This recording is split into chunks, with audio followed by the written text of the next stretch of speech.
김혜경이 무릎 꿇고 동영상까지 찍어가며 유수연을 말렸지만 유수연은 결국 그런 엄마의 만류에도 불구하고 고미숙을 찾아가 복수를 하고 싶다며 도움을 부탁합니다.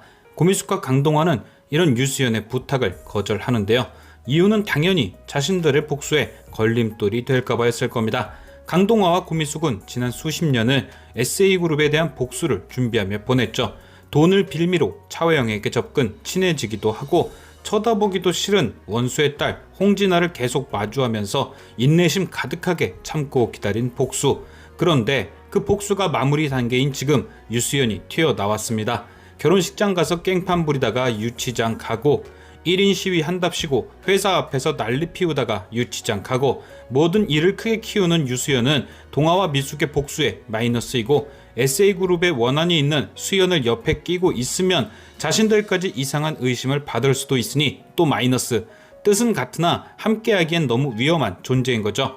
그래서 동아와 미숙은 수연의 부탁을 거절했는데 수연은 절대 포기하지 않고 미숙의 집 앞에서 미숙을 기다립니다. 이런 수연의 끈질긴 부탁에 미숙은 괜한 헛수고하지 말라며 집으로 돌아가라 했고 그때 갑자기 고미숙에게 원한이 있던 괴한이 그녀를 공격, 수연이 몸으로 막아 미숙을 구하게 됩니다. 이에 미숙은 목숨을 구해준 보답으로 수연에게 테스트 받을 기회를 주고 수연은 테스트를 통과, 미숙의 편에서 복수를 준비하게 되는데요. 하지만 동아는 그런 수연이 여전히 탐탁치 않습니다. 수연이 미숙의 시험을 통과한 것이지 동아의 시험을 통과한 건 아니니까요.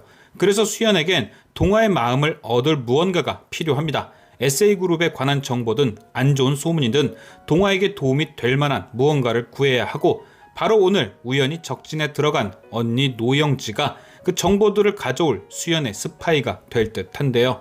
오늘 친구 대신 차화영의 집에서 일을 할 때 노영지는 서유라와 이집사를 마주쳤습니다. 하지만 둘 다 노영지를 알아보진 못했죠. 당연히 집 밖으로 나가지 않던 홍선태도 노영지를 모를 테고요.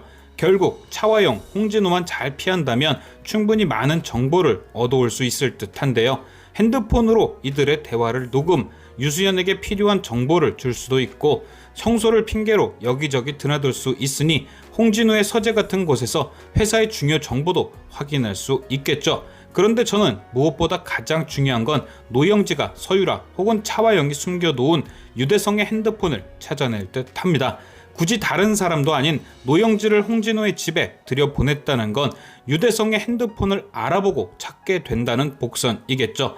물론 서유라의 이중성 혹은 서준이를 괴롭히는 모습을 볼 수도 있겠지만 굳이 그 집을 마음대로 뒤질 수 있는 메이드로 설정했다는 건 무언가를 찾게 된다는 두 번째 복선일 겁니다.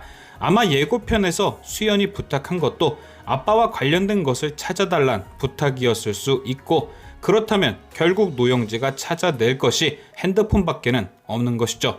과연 노영지는 유대성의 억울한 죽음을 밝힐 핸드폰을 찾아낼 수 있을지 지금까지 시청해주신 여러분께 감사드리며 저는 또 다른 리뷰로 돌아오겠습니다.